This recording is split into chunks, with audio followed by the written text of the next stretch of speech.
Pemirsa, memasuki tahun ajaran baru, sejumlah sekolah hanya mendapatkan sedikit siswa. Seperti sekolah dasar di Mandailing Natal yang hanya mendapatkan 2 siswa. Bahkan di Pandeglang, Banten ada 1 sekolah dasar yang tidak memiliki siswa baru.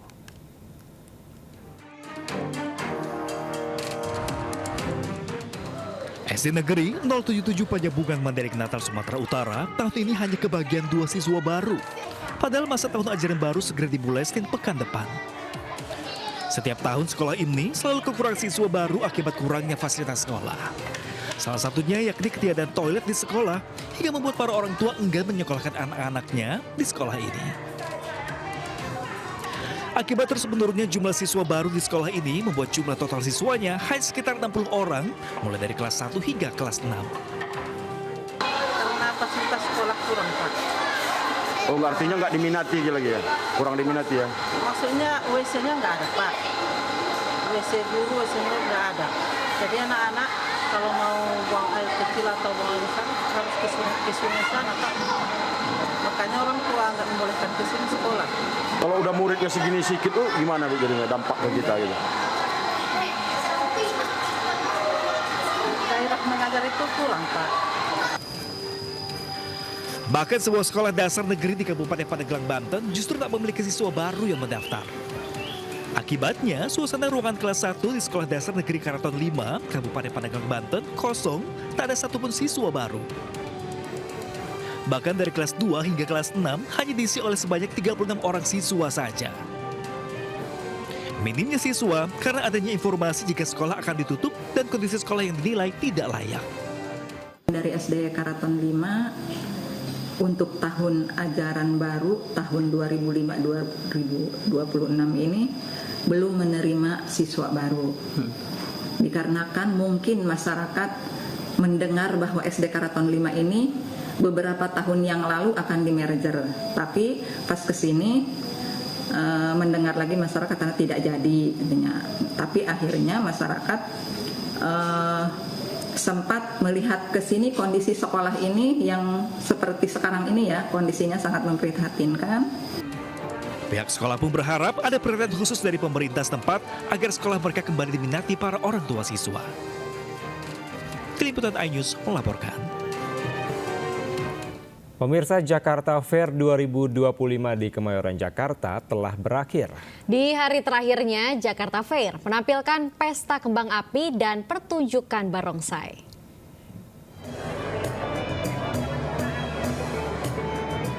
Ribuan warga memadati G-Expo Kemayoran hari ini. Mayoritas pengunjung merupakan kalangan muda-mudi, keluarga beserta anak mereka jelang masuk sekolah.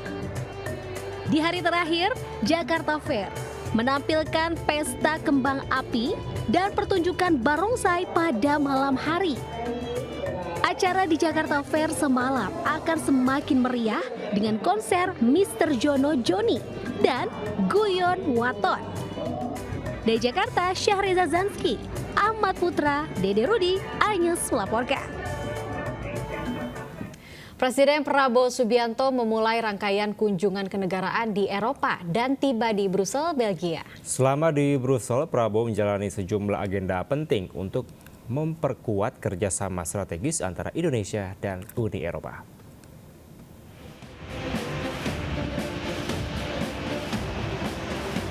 Presiden Prabowo Subianto tiba di Brussel, Belgia, Sabtu sore waktu setempat. Prabowo disambut secara resmi oleh Direktur Jenderal for Asia and Oceania, Francois de Haye. Prabowo juga turut disambut oleh Duta Besar Indonesia untuk Belgia, Andri Hadi, serta Atas Pertahanan KBRI Den Haag, Kolonel Laut Rikrik Permadi Sobana. Dari bandara, Presiden Prabowo menuju ke hotel tempatnya bermalam. Sambutan hangat dari para diaspora pun mengiringi kehadiran Prabowo di hotel. Selama di Brussel, Presiden Prabowo dijadwalkan melakukan serangkaian pertemuan penting dengan para pimpinan lembaga tinggi Uni Eropa. Seperti pertemuan dengan Presiden Komisi Eropa, Ursula von der Leyen, pertemuan dengan Presiden Dewan Eropa, Antonio Costa, serta bertemu dengan Raja Belgia, Philip di Istana Laken. Sejumlah rangkaian pertemuan ini diharapkan bisa memperkuat kerjasama Indonesia dengan Uni Eropa di tengah kebijakan tarif impor yang sangat tinggi, yaitu 32% dari Amerika Serikat.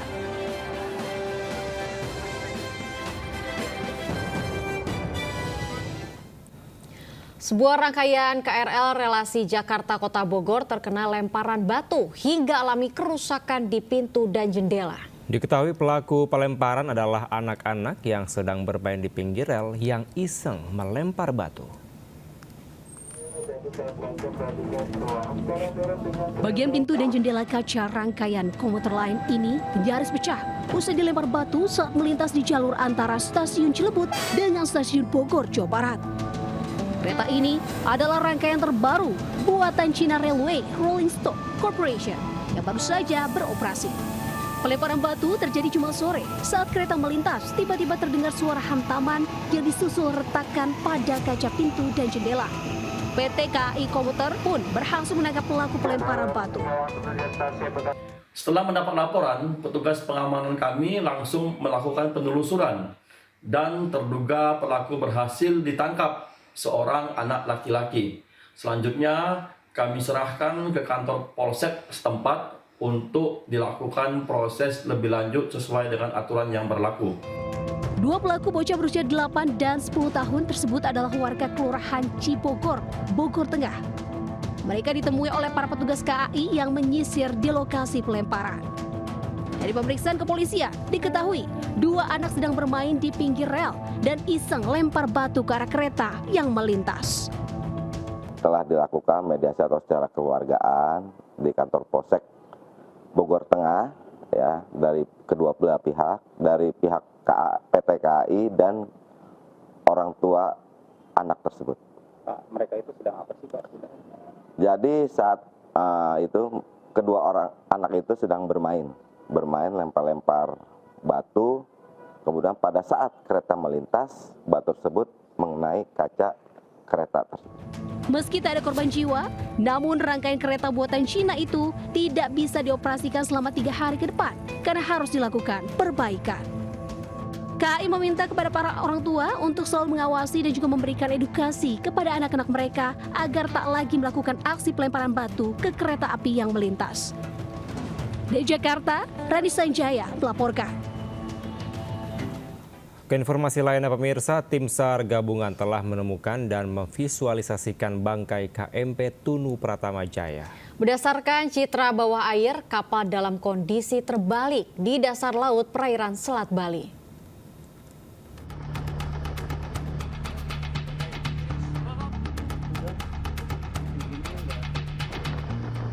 Tim SAR gabungan terus melanjutkan pencarian terhadap badan kapal motor penumpang Tunu Pratama Jaya yang tenggelam di perairan Selat Bali. Tim unit pencarian dan pertolongan laut melaksanakan operasi SAR bawah air dan mendapatkan visual posisi KMP Tunu Pratama Jaya di titik referensi 8. Tim SRU Laut menggunakan kamera bawah air mendapatkan objek KMP Tunu Pratama Jaya dalam kondisi terbalik dengan nama juga tertera.